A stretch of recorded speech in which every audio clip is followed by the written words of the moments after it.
ఇక హైదరాబాద్ లో మంత్రి KTR పారిశ్రామికవేత్తలతో భేటీ అయ్యారు. లైవ్ లో చూద్దాం. So how was it going? I was generally chatting with them. This was a random check.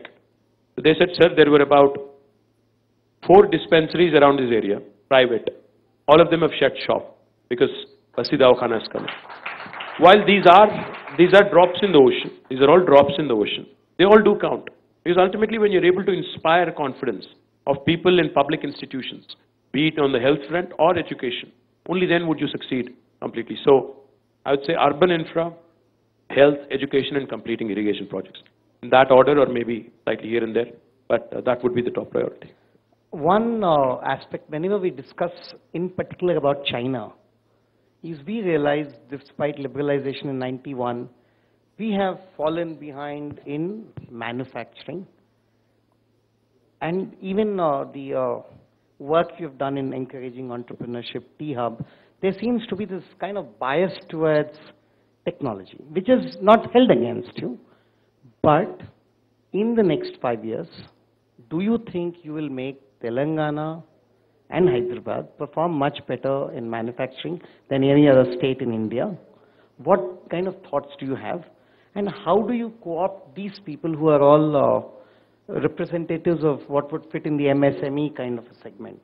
How can they be part of that vibrant manufacturing vision of the state? Sriram, let me point out 2 things. Firstly, this comparison between China and India is extremely oversimplified. A lot of people make that mistake of this oversimplified comparison of China and India. Just because we are of similar sizes, large countries, people make that comparison.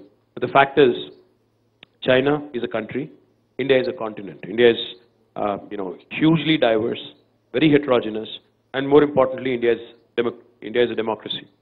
Now, in a democracy, while things might take time to get done, but when they get done, they'll have a long-lasting and a more permanent impact is what I would like to believe. And I believe world over, if you see, you look at USSR and everything that has fallen apart right in front of our eyes when we were growing up.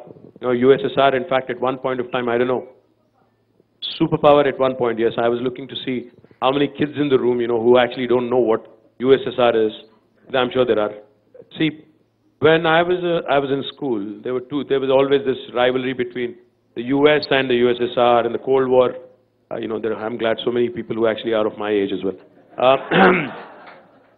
So, if you look at it, within no time, the way USSR just disintegrated, right after Gorbachev, was a shocking commentary on how quickly things could fall apart, even for a country like USSR, which was considered a mighty superpower, which was ready to take on.